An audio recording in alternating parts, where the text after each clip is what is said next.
J'entends des juifs creuser sous mon appartement et je n'ai pas de cave.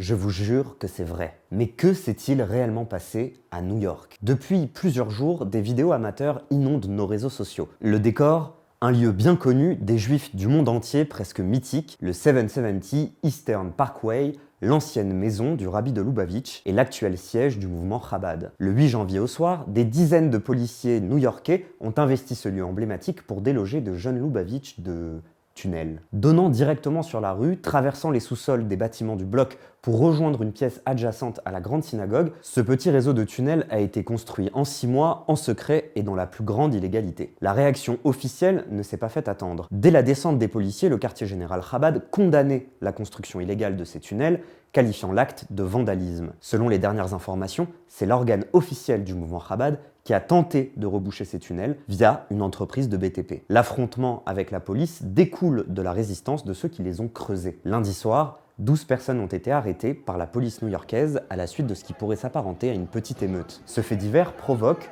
aux États-Unis et sur les réseaux sociaux du monde entier, certaines interrogations. Une première question se pose, décorrélée de toute actualité. Dans quel but ces tunnels ont-ils été creusés? Quittons un instant le terrain des faits pour découvrir les quelques théories qui circulent sur Internet. Depuis plusieurs années, deux courants existent au sein du mouvement Chabad. Le courant officiel, auquel nous avons le plus souvent affaire, qui occupe la grande synagogue du 770, et un courant parallèle, les Méchéchistes. Ceux-ci considèrent que le dernier rabbi de Lubavitch, Rabbi Menachem Mendel Schneerson, est le Mashiach, le Messie, dont le retour serait imminent. Issu de ce mouvement, un groupe très restreint de jeunes radicaux serait à l'origine du projet de tunnel, entrepris sans prendre la peine d'informer l'ensemble du groupe. Certains soutiennent que la dispute entre le mouvement officiel et les méchéristes s'intensifiait ces derniers temps. Une poignée d'entre eux ont donc décidé de creuser sous la rue afin de pouvoir rejoindre la synagogue, même si le mouvement officiel décidait de les exclure de l'enceinte du lieu de prière. D'autres évoquent la volonté d'agrandir le lieu de prière. Sur Twitter ces derniers jours,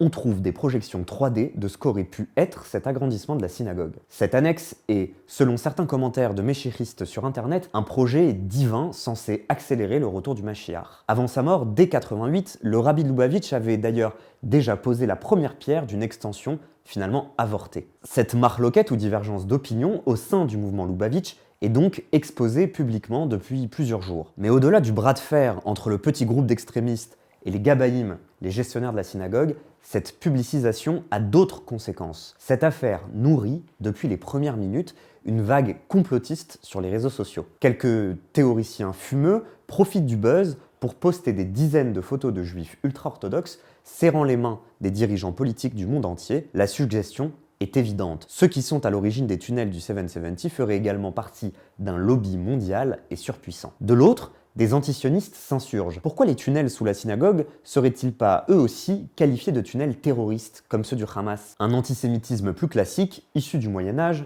n'est pas en reste. Sur Internet, les théories vont bon train, dépassant le cliché du juif contrôlant le lobby mondialisé et rejoignant celui du juif qui enlève des enfants pour fabriquer des matzot. Ces derniers jours, sur Internet, vous pouvez par exemple lire que ces tunnels ont été construits dans le seul but de déplacer des enfants kidnappés dans l'objectif d'en faire des esclaves sexuels. D'autres pensent que ces enfants seraient les victimes d'un trafic d'organes. Nous ne sommes pas très loin du soupçon de meurtre rituel. Une histoire de juifs, de tunnels et de trafic sexuel sur fond d'une rumeur populaire à l'échelle d'une ville. Ces ingrédients ont déjà été rassemblés. En 1969 à Orléans, la presse locale et les discussions de café parlaient de jeunes femmes blanches enlevées dans des cabines d'essayage de commerçants juifs. Par des trappes en bois dissimulées, elles étaient, selon la rumeur, conduites via des tunnels jusqu'aux rives de la Loire où un sous-marin les attendait pour les conduire au Moyen-Orient. Les chroniques de cet événement furent tenues et commentées par Edgar Morin dans un livre intitulé « La rumeur d'Orléans », un ouvrage de sociologie. Dans ce livre,